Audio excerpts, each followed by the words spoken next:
Muy buenas, familia. Aquí estamos otra vez, los hijos de Cortés y Pizarro, de México, Martín Madero, y de España, Salvador Barceló, a su servicio.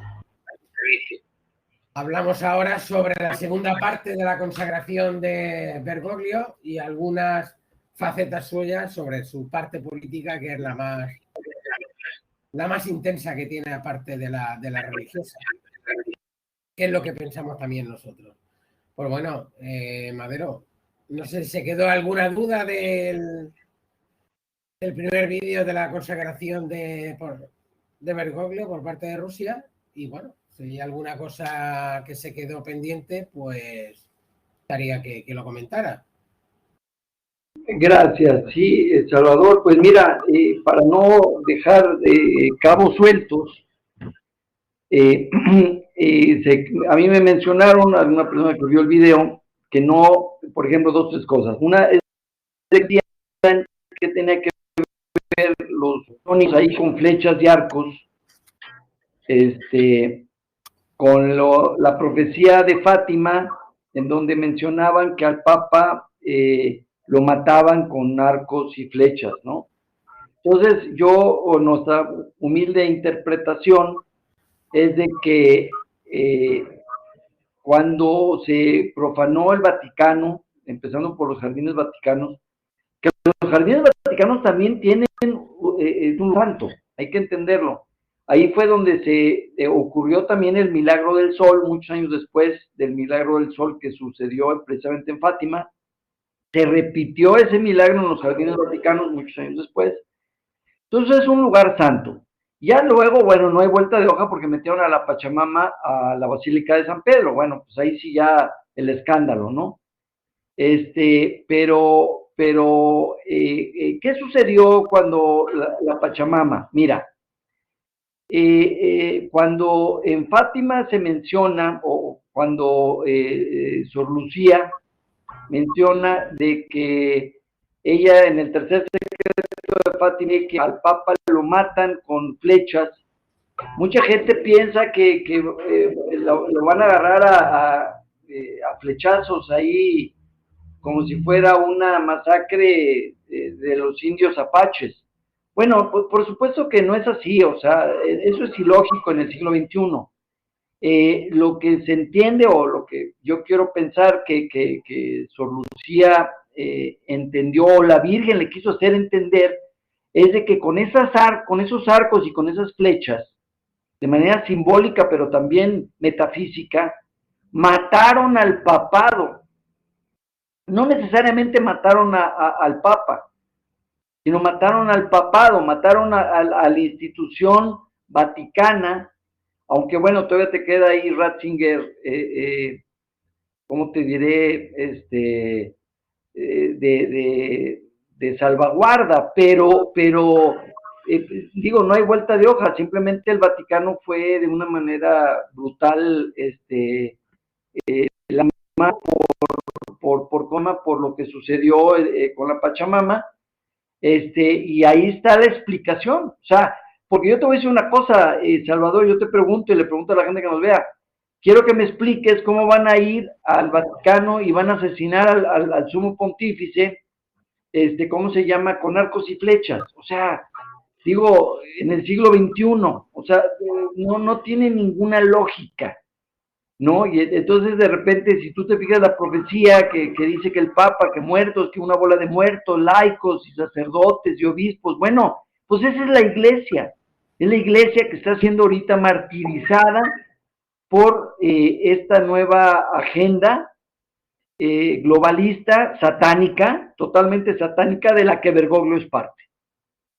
Bueno, de alguna manera lo que está diciendo, lo que dijo en las profecías de Fátima, que era el final de la Iglesia Católica tal como la conocíamos, ¿no? Y de alguna manera, pues lo dijo de esa manera, de una manera simbólica, ¿no? Pero bueno, de todas maneras, cuando entró en el poder Bergoglio, yo creo que él entró para de alguna manera demoler la Iglesia Católica, ¿no? Ahora mismo el Vaticano pues no tiene nada que ver con la religión. Aquello es un centro de poder político más que religioso, Y Bergoglio, de alguna manera, está centrada en la nueva religión, ¿no? Que es la familia abrahámica, creo recordar que le están poniendo, ¿no? Y que están haciendo los templos allí en Dubái. Sí, o creo que es en Qatar o algo así. Pero es correcto, mira, y hay mucha, digo, es un tema muy complejo, muy largo, pero ya es visible por todo el mundo que ya Bergoglio está en un plan totalmente, ¿cuál es la palabra? Pues ya no es ecuménico. Esto ya no es ecuménico, Salvador. Esto ya es idolátrico, y ¿cómo se llama? Pues que un insulto al primer mandamiento, que es amar a Dios sobre todas las cosas. Tú no puedes andar con Pachamama, si puedes andar ahí apoyando o hablando bien de Martín Lutero como lo ha hecho Bergoglio, porque, por ejemplo, mira, ahorita que se hizo la consagración a Fátima, en referencia a lo que nos pidieron, lo que nos pidió la Virgen precisamente de Fátima en 1917, años después, creo que fue en el 26, algo así, se le apareció la Virgen Santísima con el Niño Dios a Sor Lucía, o Lucia, perdón, Sor Lucia, pidiéndole que fuéramos a misa los primeros 5 sábados de mes, en reparación a los ultrajes que recibe la Santísima Madre, ¿no? La Santísima Virgen. Ayer fue precisamente el primer sábado de mes, ahí estuvimos, pero el punto de reflexión es el siguiente, Salvador. Si tú te fijas cuáles son esos 5 insultos o blasfemias, o no, que recibe la Santísima Madre, pues la recibe, por ejemplo, que se le niegue su inmaculado corazón, que se le niegue su virginidad, que se le niegue el hecho de que sea su maternidad divina, que no se venere su imagen, inclusive que se le insulte. Bueno, ¿quién hace eso, Salvador? ¿Quién hace eso? Pues bueno, obviamente pues, lo puede hacer un budista, lo puede hacer un musulmán, eso me queda muy claro. Pero los principales responsables o artífices de ese tipo de herejías, pues lo digo con mucho respeto y no suena muy ecológico, ecuménico lo que voy a decir, pero lo voy a decir, son los protestantes. O sea, el primero que dice que la Virgen no es virgen pues son los protestantes. Los primeros que dicen que tuvo más hijos son los protestantes. Pues un budista ni siquiera se mete en esos problemas o en esas discusiones, ¿no? ¿Y quién es el primero que niega el Inmaculado Corazón de María? Ni siquiera sabe lo que es el Inmaculado Corazón de María. Pues son los protestantes. Entonces, esa corriente disque ecuménica, pues llega un momento donde ya resulta ser una corriente herética. Bueno,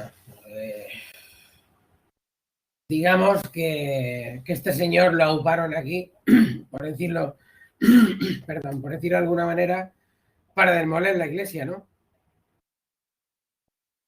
Y bueno, pues de alguna manera yo veo más a este Papa Bergoglio más como político que como religioso.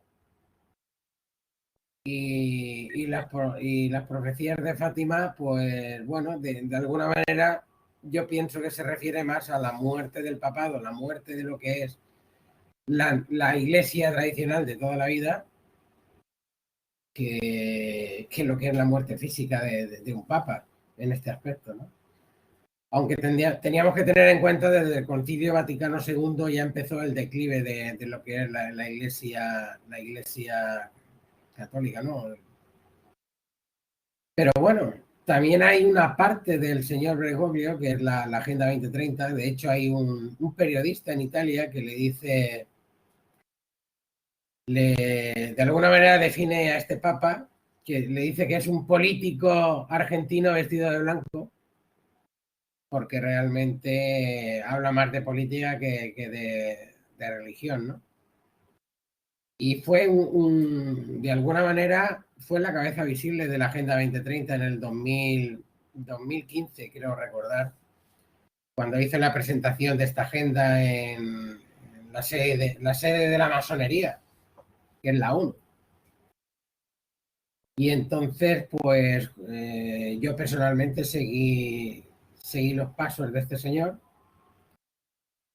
Y yo pensaba que esto pues iba a ser una cosa más, ¿no? Pero cuando todos los países firmaron la Agenda 2030, yo dije, pues sí, esto sí que va en serio, ¿no? Y hasta la fecha de hoy, yo no creí, esto estaba latente hasta que se empezó a ejecutar en marzo del 2020 con el tema de la pandemia esta que nos montaron en marzo, ¿no? Y bueno, pues ahí están los pasos que se van a seguir con la Agenda 2030 y que de alguna manera los grupos de poder como es Bergoglio, donde están los jesuitas, que digamos que es el ejército del Vaticano, pues poco a poco están siguiendo la agenda y están haciendo la agenda. Ya hay una primera fase, ahora estamos en la segunda fase, que es la economía, y luego pues vendrán estas nuevas fases de la Agenda 2030 hasta que el planeta, según Bergoglio y sus amigos, pues sea sostenible. Entonces, de alguna manera, están ahora con la despoblación. Él dijo concretamente de que para conseguir la sostenibilidad se iba a hacer con dos herramientas principales. Una era el pinchazo y otro el cambio climático. Y poco a poco iremos viendo cómo la agenda gradualmente se está implantando en todos los países y desgraciadamente iremos viendo los frutos de la despoblación, que es lo que en ellos está. No sé si la cuestión del enlace religioso tiene algo que ver con la agenda, pero yo pienso que sí.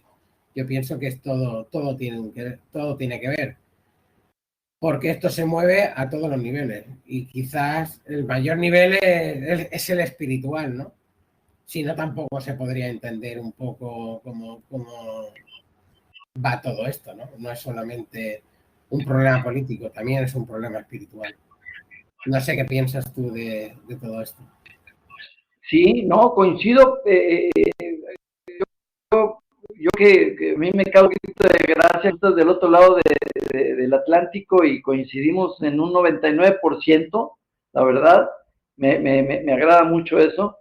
Y coincido totalmente. Mira, yo me acuerdo de San Juan Pablo II, que defendimos y lo seguimos defendiendo, tú y yo, que hablaba mucho de Santa Teresa de Ávila, y Bergoglio, no, Bergoglio habla de Greta Thunberg, la mocosita esa que nomás agarran de parapeto para su cambio climático, que bueno, sí existe el cambio climático, pero tampoco no va a girar todo alrededor del cambio climático y va a ser una bola de torpezas por esa razón, ¿no? Definitivamente coincido contigo, te digo, el meollo es de que esto y el demonio y sus secuaces, ¿no? Entonces, que son los ángeles caídos y una bola de hijos de la tiznada que están ahí en el FMI y en Washington y están en todos lados, ¿no? Y también están en el Vaticano, es correcto, esa es una guerra metafísica sin lugar a dudas. Sí, no, vamos. No sé al final dónde quedará esto. Creo que, no sé si será verdad, que están buscando un sucesor para Bergoglio. Habían dicho que tenía problemas de salud. No sé hasta qué punto será cierto lo que habían dicho de ello.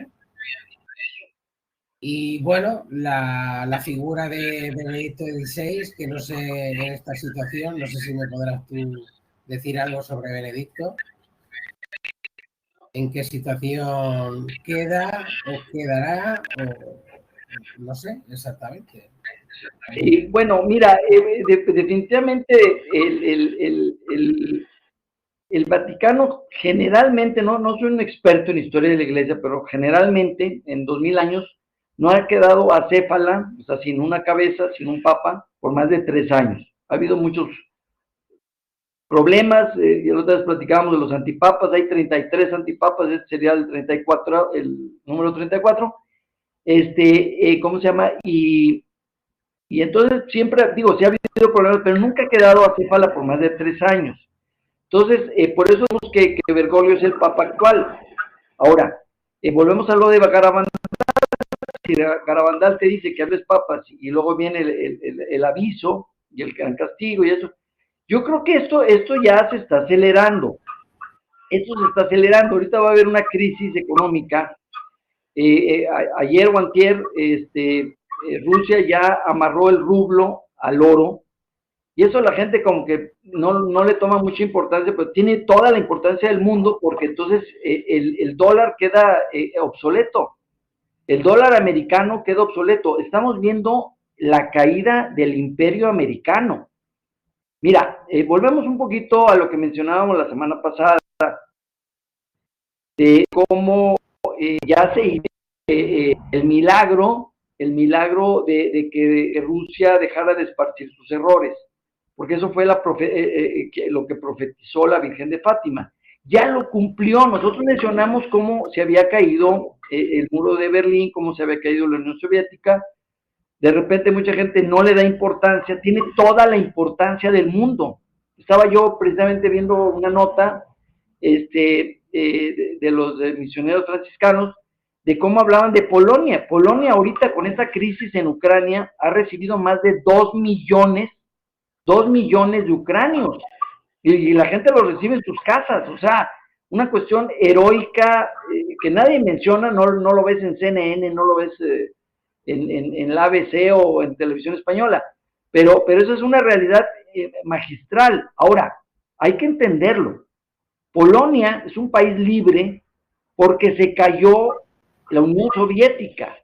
Hungría es otro país que precisamente hoy tiene elecciones, hoy día 3 de abril tiene elecciones, inclusive hasta la Hillary Clinton, la satánica de Hillary Clinton, andaba ahí diciendo que la gente fuera a votar, porque no quieren a este presidente que ni siquiera es católico, es creo que anglicano, no me acuerdo su nombre, Obram o algo así, ahorita te lo busco, pero es un hombre cristiano, es un buen hombre. Y ahí en Hungría también la Agenda 2030 se ha topado con 3 problemas.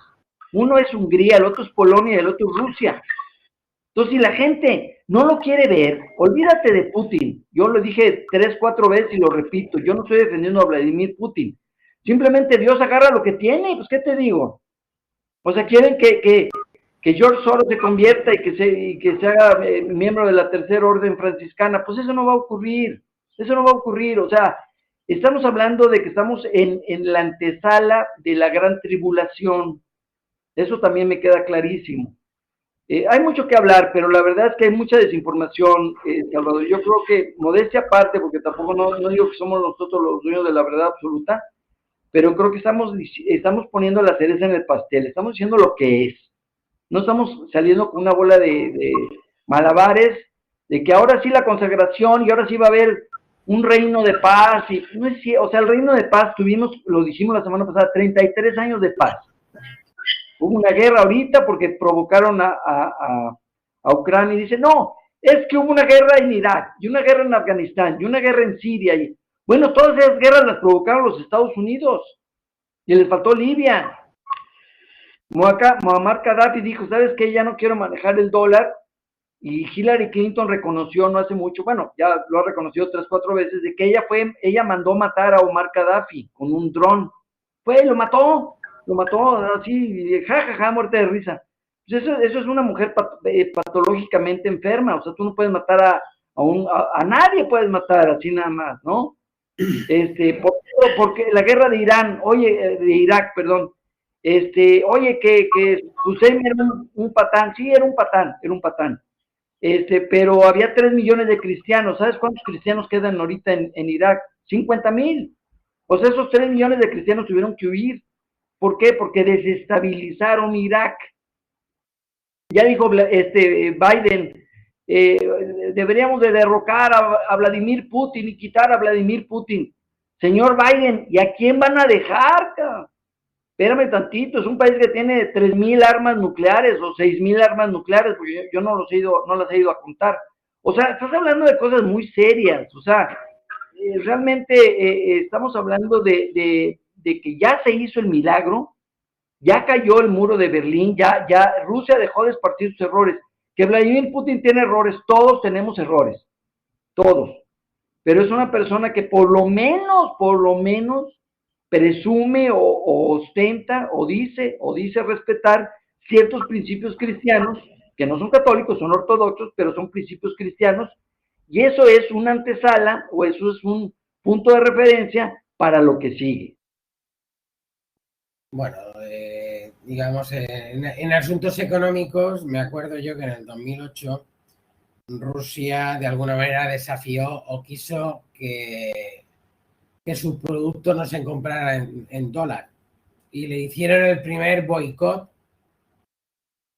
de alguna manera negándole el SWIFT, porque claro, Estados Unidos dominaba lo que era la banca, ¿no? Pero ahora ya no. A raíz del 2009, cuando le pasó la primera vez, se formaron los BRICS, se formaron varios países, China, Brasil, India, Sudáfrica, sí, fueron unos cuantos países y de alguna manera montaron una economía paralela. Ahora que ha venido lo de Ucrania, pues ahora ya les da lo mismo.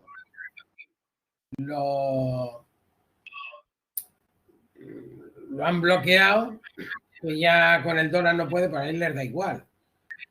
Ellos ya se mueven con su moneda digital y tienen cantidades de oro bastante grandes y el cual Rusia, pues de alguna manera le da igual, ¿no?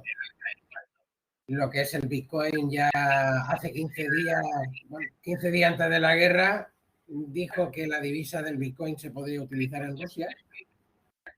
Eso fue una noticia que no había mucha gente, pero que fue importante, ¿no? De alguna manera se ha empezado en Rusia la digitalización del sistema monetario y el sistema fiduciario ya está en desuso en Rusia. Entonces, bueno, pues lo que le pasó a, por ejemplo, a Gaddafi o a Saddam Hussein, osaron decir que no iban a utilizar el dólar para vender sus productos y eso les costó la vida, por decirlo de alguna manera. Entonces, mira, en el caso de Irak, tú te acordarás que dijeron, es que estaba George Bush, el baby Bush, dijo, no, es que tienen armas de destrucción masiva. Bueno, llegaron, lo mataron, se apoderaron de Irak hasta la fecha y tienen una embajada. La embajada de Estados Unidos en Bagdad es más grande que el Vaticano. Esa es una ciudad, ahí están. Y para que se salgan van a tardarse un rato, porque ellos están ahí y el petróleo de Irak es de ellos. Digo, no te lo dicen, pero así está la cosa. ¿Cómo se llama? Ay, disculpen, fíjense que nos equivocamos, no hay ningún arma de destrucción masiva, pero ya que estamos aquí, pues vamos por Hussein y nos quedamos con Irak. Digo, así fue, ¿no? Entonces, Afganistán utilizaron lo que necesitaban, se salieron mal, en fin, esa es otra historia. Pero en el caso de Ucrania es lo mismo, lo están usando para contrarrestar a Vladimir Putin porque no lo controlan. Oye, ¿qué es de los mismos? Puede ser, pero puede ser que no. Yo por lo pronto te estoy diciendo que el hecho de que haya amarrado el rublo al oro es un golpe, es un tiro de gracia al dólar. Porque ya ahorita está vendiendo, ¿cómo se llama? Gas. Ya dijo Austria que van a seguir comprando gas ruso, no les interesa el boicot. Creo que lo mismo dijo Moldavia, lo mismo dijo Hungría. Ahí está, o sea, y al ratito lo va a decir Alemania, porque necesitan el gas ruso. O sea, olvídate si me caes bien o me caes mal, necesito el gas, o sea, si no, no lo hago, o sea, y ahorita ya pasó el invierno, pero siguen, pues, toda la maquinaria industrial, pues, trabaja con gas, o sea, digo, no vas a manejar todas las empresas alemanas con energía solar porque no pueden. Bueno, una cosa es lo que dicen a los medios de comunicación y otra por bajo la mesa las negociaciones que se están haciendo. Eso es evidente. Pero yo pienso que todo está pactado. Tanto la guerra esta que se hizo estaba pactada y esto de alguna manera se ha desviado la intención para la inflación que ha venido. No sé si en México ha subido la inflación, no sé si me podrías decir algo sobre eso. ¿También se ha notado la inflación ahí en México? Esto es un desastre. Aquí lo que pasa es que la gasolina la la amarraron para que no se disparara, y entonces tiene un precio artificial la gasolina. ¿Y qué fue lo que pasó? Que ahora los americanos se cruzan del lado mexicano para cargar el tanque de gas. Y entonces ahorita hay un desabasto de gasolina en la frontera norte de México. Entonces esto es un desastre. ¿Por qué? Porque pues, la globalización pues, ya nos amarró. Ahora, que no hace un comentario. Estaban viendo de que lo que lleva Biden, se han cruzado más de 1 millón de mexicanos, a lo mejor de ese millón, 100,000 son centroamericanos, porque las fronteras ya se cayeron a pedazos. Digo, tú lo ves en España, ahorita aquí en México, los centroamericanos que cruzan, pero cruzan con el machete en la mano, Salvador, o sea, ya está la Guardia Nacional que los quiere detener de alguna manera pacífica y estos pates a pedradas rompen el cerco policiaco y se meten. Eso, aunque Bergoglio diga que los migrantes que merecen respeto, pues claro que merecen respeto, yo no estoy diciendo que no los vas a agarrar a balazos, pero una frontera que no tiene un control es como un triángulo que no tiene lados. Un triángulo que no tiene lados deja de ser un triángulo. Entonces, ¿qué me estás diciendo? ¿Que la frontera entre México y Estados Unidos está abierta? ¿No hay control ahí en la frontera? Bueno, dicen, los niños americanos hablan de 1 millón de inmigrantes. Mira, hubo una crisis hace ya varios meses, a ver si en noviembre, donde había, no me acuerdo, 12,000 haitianos, abajo de un puente en la frontera de Texas, 12,000 haitianos. Bueno, perdóname, Salvador, para la gente que nos esté viendo, pero México no tiene frontera con Haití. Haití es una isla, junto con la República Dominicana, es la isla de la Española. Entonces, ¿cómo llegaron los haitianos a México? Nadando, pues no llegaron nadando. Eso lo manejó George Soros.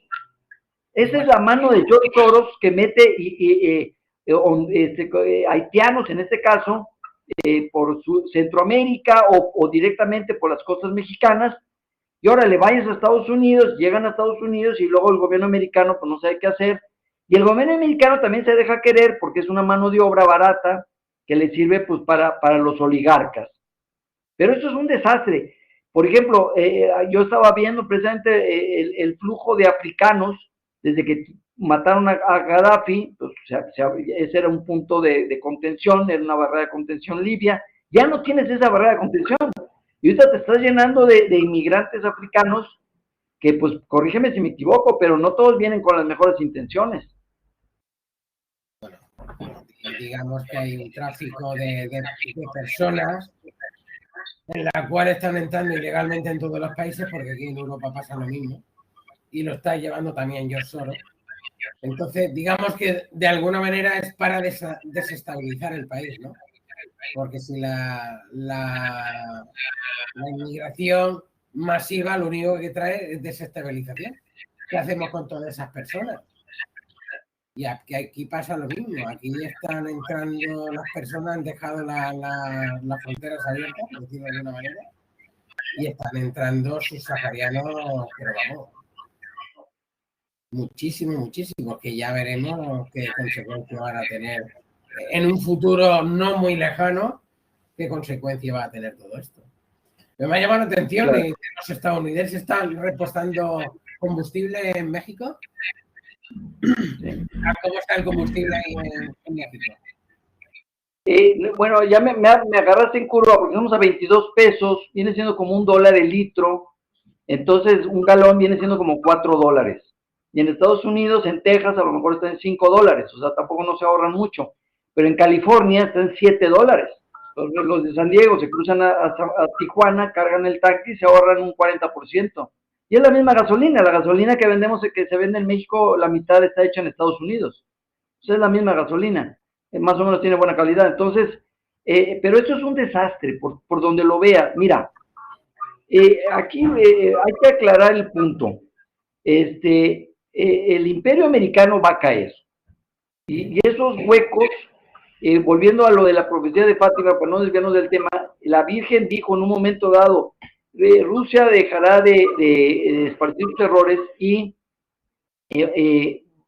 va a servir hasta cierto punto como un baluarte del cristianismo. Bueno, la Virgen, y lo mencionamos la semana pasada de que por qué escogió Rusia, bueno, no es un país católico, los católicos es una minoría, pero es un país hasta cierto punto cristiano, pero te voy a decir algo muy importante, Salvador. es una potencia mundial.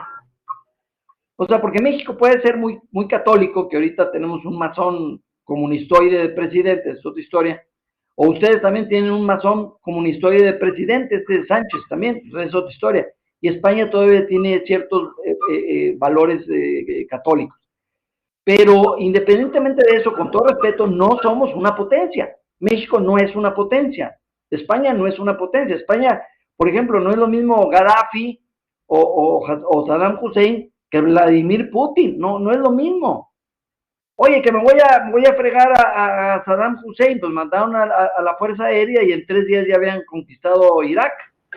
Pero tú no puedes hacer eso con Rusia, simple y sencillamente porque tiene 6,000 ojivas nucleares y te las puede aventar cuando apretando un botón y se acaba la historia. Entonces es otro el panorama y yo creo, no soy vidente, pero el sentido común me dice que por eso Dios nuestro Señor agarra lo menos malo que tiene. Digo, te voy a poner un ejemplo, a lo mejor es un ejemplo muy tonto, pero ¿qué utilizó Dios para castigar a los israelitas? Pues agarró a los babilónicos. Nabucodonosor, no sé si lo pronuncié bien, no era muy cristiano o muy judío, porque no existían los cristianos en aquel entonces. Digamos que no era muy judío, no era muy creyente del Dios único y verdadero, pero Dios lo utilizó pues para aplacar a los herejes judíos de aquel entonces. Eso es vaya, eso está en la Biblia. Sí, bueno,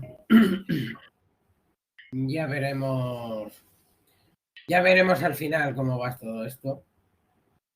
Por lo que veo, me has dejado sorprendido sobre un dólar, dice que vale el litro de gasolina allí en México. Bueno, un dólar, son 22 pesos, el dólar está de 22 pesos por dólar, sí es correcto, un litro de gasolina son $1. Aquí está casi $2 el litro. O sea que, pero wow. México produce algo de petróleo, o sea, como quieras, está caro. No, estaba a 18 pesos. Ahí en Veracruz hay pozos de petróleo. Yo estuve ahí en Veracruz y ahí hay pozos de petróleo en cantidad, ¿no? Sí que es verdad que es un productor, no sé cómo será ahora México, pero ha sido durante muchos años un productor importante de petróleo, ¿no? México sí que lo sigue, ¿no? Sí, pues bueno, pero siempre ha estado en manos del gobierno americano. Sí. Te quiero comentar muy breve que hubo una nacionalización del petróleo en 1938, creo. Y entonces todo el mundo dice, no, el que lo hizo fue un héroe nacional, que era un comunistoide, también se llamaba Lázaro Cárdenas. Y entonces él era es un héroe nacional porque nacionalizó el petróleo. No. El petróleo en México, en Veracruz, en Poza Rica, Veracruz, donde tú dices, había un pozo que ya está muy acabado, que se llamaba El Águila, que era uno de los pozos más productivos del mundo, y ese lo manejaba una empresa que era la petrolera Shell, la Shell, y la Shell era holandesa. Entonces, cuando nacionalizó el petróleo, a los 3 meses Hitler invadió Holanda. Entonces, ese petróleo hubiera quedado en manos del Tercer Reich. Digo, la gente luego lo sabe, pero eso es un dato histórico comentado, ¿no? Entonces, el petróleo mexicano siempre ha estado en manos de Estados Unidos. Es una larga historia, podemos hacer un video de eso, pero ese es un punto de reflexión para entender por qué Dios permitió o por qué Dios quiso que fuera Rusia, y Rusia, repito, por tercera vez, no está ya esparciendo sus errores. Oye, que el comunismo cultural, bueno, ¿qué tiene que ver Rusia con el comunismo cultural? O sea, para empezar, el comunismo ni siquiera es ruso. El comunismo, o sea, es alemán, para el caso, digo, si te quieres ir de dónde era Carlos Marx y Federico Engels, pues eran alemanes, o sea, ni siquiera eran rusos. Oye, que llegó a Rusia con Lenin, sí, y con el apoyo de la banca judía de Estados Unidos. Y todo el politburó ruso era judío. Mira, no podemos ir en esta plataforma, a lo mejor te ven 1,000, 2,000 personas, no pasa nada, pero si ya te empiezan a ver 20, 30,000, te tumban el video. Porque todo gira alrededor de la sinagoga de Satanás, que ese es otro tema, y por supuesto que está pendiente, pero ahí están todos metidos. Ahí están todos metidos. Ahí está George Soros metido, porque es de la sinagoga de Satanás.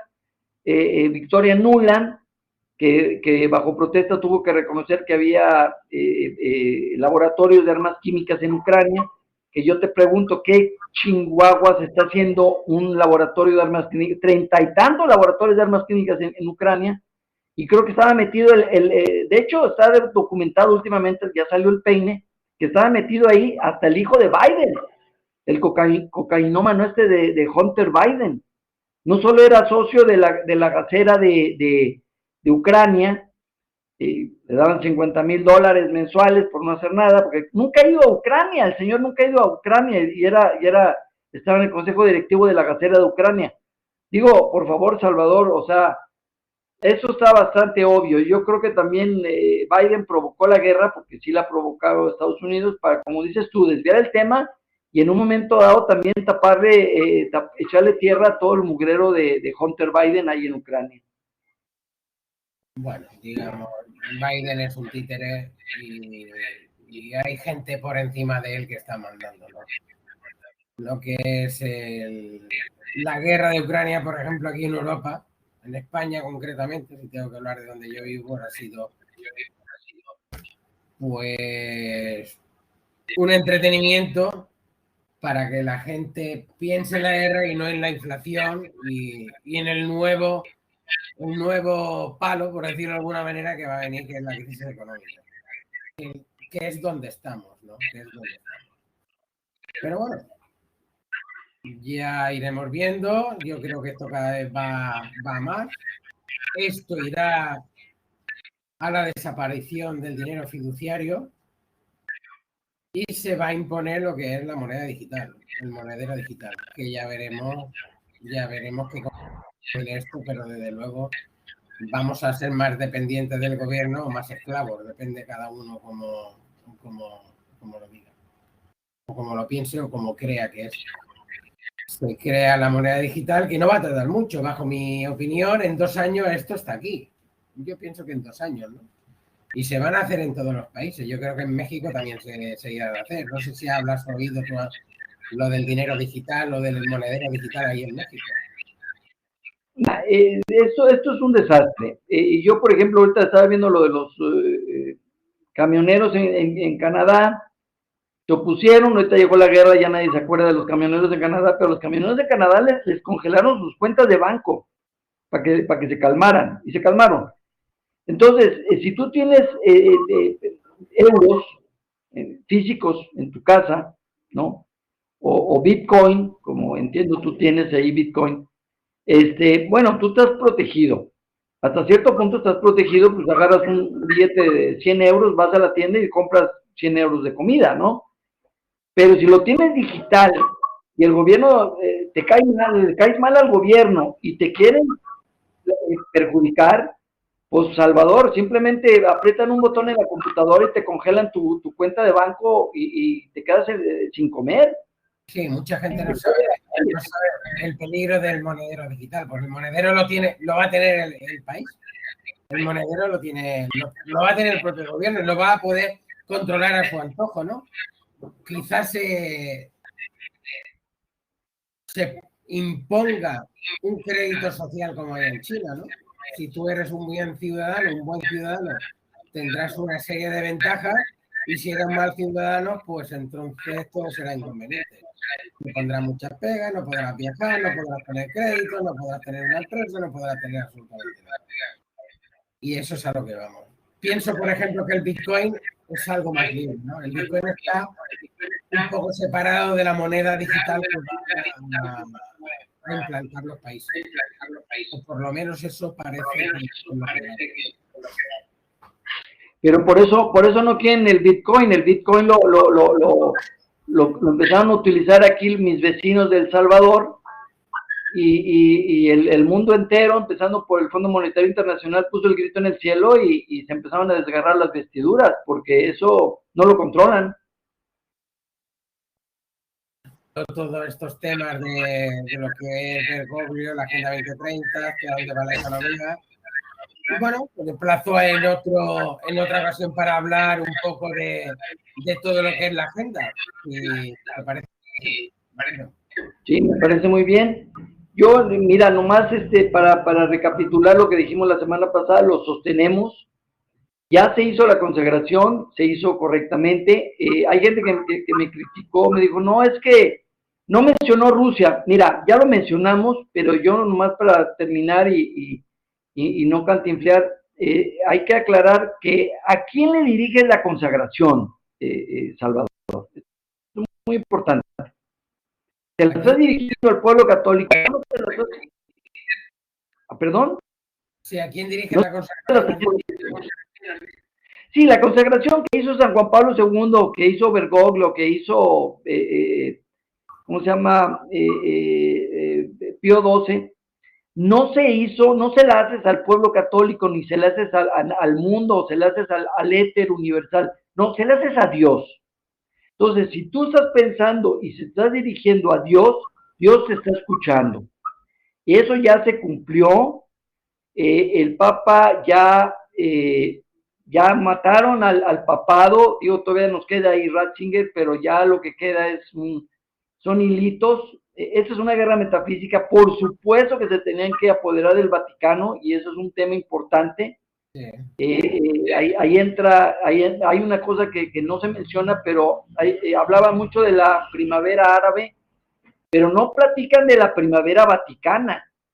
Y eso, si quieres, platicamos la próxima semana de la primavera vaticana, en donde Barack Obama, Hillary Clinton, Jeffrey Sachs, que es el brazo derecho de George Soros dentro del Vaticano, y que fue uno de los promotores de los oligarcas rusos, que luego Putin corrió del país. Eso ya tiene tiempo. Todos esos se organizaron para a través de la mafia de San Galo, reventar a Ratzinger y poner a Benedicto. Y aclarar un punto final, porque no se mencionó muy a detalle. Benedicto XVI, desde el momento en que aceptó ser el candidato de la mafia de San Galo, él es parte de la mafia de San Galo. Porque luego pueden decir, bueno, ahí está la mafia de San Galo, están excomulgados, lo que tú quieras, pero Bergoglio es inocente. No, Bergoglio es parte de la mafia de San Galo, y la prueba está de que ahí estaba el cardenal Daniel, en la foto que pusimos ahí la semana pasada, en el palco cuando llegó Bergoglio, fue la oración inicial en el Habemus Papa de Bergoglio en el 2013. Por supuesto, está documentado, el mismo Daniel lo reconoció en una rueda de prensa. Porque para eso hizo un libro, todavía el cínico hizo un libro en donde pone todo esto, está en el libro, y él presentó el libro en una iglesia, no me acuerdo si en Suiza o en Alemania, o en Holanda, ¿no? Y ahí está documentado todo esto. Bueno, pues nada, plazamos para otro vídeo hablando de este tema, que es muy amplio también e interesante. Y nada, pues aquí dejamos este vídeo y bueno, hacemos una oración y nos despedimos hasta el próximo